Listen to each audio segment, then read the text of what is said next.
আসসালামু আলাইকুম। সবাই কেমন আছেন? জারিসমিম থেকে নিখারম আবার হাজির হয়ে গেছি একটা রেসিপি নিয়ে। সেটা হলো লাউ দিয়ে শিং মাছের ঝোল। আর অনেক সময় দেখা যায় আমাদের বাসায় বাচ্চা থেকে বুড়ো তাদের শরীরটা ভালো থাকে না, বা নিজেদের শরীর ভালো রাখার জন্য এরকম একটা তরকারি খুবই দরকারি, গরমে বিশেষ করে। রান্নাটা কীভাবে করলাম সেটা বলছি। প্রথমে মাছটাকে ধুয়ে পরিষ্কার করে ভেজে নিয়েছি হালকা লবণ হলুদ দিয়ে। তারপর রেখে দিয়েছি সাইডে। আর অন্য একটা কড়াইতে দিয়ে দিয়েছি হাফ কাপ সয়াবিন তেল, তার ভিতর দিয়েছি 3টি পেঁয়াজ কুচানো। পেঁয়াজটা যখন হালকা একটু নরম হয়ে গেছে তখন দিয়েছি হাফ চামচ আদা বাটা, হাফ চামচ রসুন বাটা, হাফ চামচ হলুদের গুঁড়ো, হাফ চামচ মরিচের গুঁড়ো, আর লবণ দিয়েছি পরিমাণ মতো। এগুলো দিয়ে আমি মশলাটাকে একটু তেলে ভালোভাবে কষিয়ে নিয়েছি। তারপর অ্যাড করেছি সামান্য একটু পানি, আর পানিটা দিয়ে আমি অ্যাড করেছি হাফ চামচ জিরা, হাফ চামচ ধনিয়া গুঁড়ো। আর এটা দিয়েও আমি আবার ভালোভাবে কষিয়ে নিয়েছি আমার মশলাটি, যতক্ষণ পর্যন্ত প্রপারলি একটা সুন্দর স্মেল না এসেছে আমার এই মশলায়। আর মশলাটা অবশ্যই রান্নার সময় একটু ভালোভাবে কষিয়ে নেবেন, এতে খাবারের টেস্টটা বেড়ে যায় দ্বিগুণ।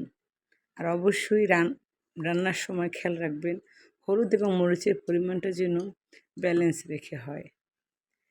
আর এই যে লাউটা যখন রান্না করবেন তখন অবশ্যই একটু হলুদ কমিয়ে দেবেন, এতে লাউয়ের কালারটা সুন্দর আসে আর খেতেও আলহামদুলিল্লাহ। আমি আগে থেকে যে রেগুলার কাট করেছি সেই রকম কেটে নিয়েছি আমার লাউটা। আমি লাউগুলো সুন্দরভাবে কেটে রেখে দিয়েছিলাম এক সাইডে। আমি লাউটা দিয়ে দিয়েছি, আর সাথে দিয়েছিলাম 4 থেকে 5টি কাঁচামরিচ। আর যখন আমার লাউ থেকে প্রপারলি পানি বের হয়ে গেছে তখন আমি দিয়ে দিয়েছি আমার আগে থেকে ভেজে রাখা মাছগুলো। আরও বলতে ভুলে গেছি, আমি লাউটা যখন দিয়েছিলাম তখন তার সাথে সামান্য একটু ঝোলও দিয়ে রেখেছি, কারণ আমি লাউতে দ্বিতীয়বার ঝোল ইউজ করি না, মানে পানি ইউজ করি না। আমার এই রান্নাটি একবার হলো ট্রাই করে দেখতে পারেন। আর আমি একটু ঢেকে ঢেকে রান্না করেছি, এই জন্য বললাম না লাউতে আমি সামান্য একটু পানি ইউজ করেছি। আর লাউ থেকে যে পানিটা বের হয়েছে তাতেই সেদ্ধ হয়ে যাবে আমার লাউটি। আপনার লাউটি যদি ভালো হয় তাহলে অল্প জালে সিদ্ধ হয়ে যাবে। আর যদি লাউটি খারাপ বেজে যায় তাহলে তো হবে কি, একটু বেশি সময় রান্না করতে হবে, আর পানিটা দিতে হবে একটু বাড়িয়ে। আমার লাউটা যখন প্রায় হবে তখন আমি দিয়ে দিয়েছি ধনিয়া পাতা। আর ধনিয়া পাতাটা দিয়ে একটু ঢেকে রেখেছি, কারণ স্মেলটা যেন ভিতরে একদম চলে যায়। আর এখনও যারা আমার ভিডিওতে ফলো লাইক সাবস্ক্রাইব কোনোটি করেনি, প্লিজ ফলো লাইক সাবস্ক্রাইব।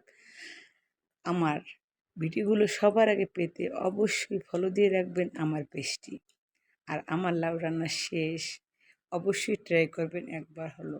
আজ এই পর্যন্তই, আবার আসবো। আল্লাহ হাফেজ।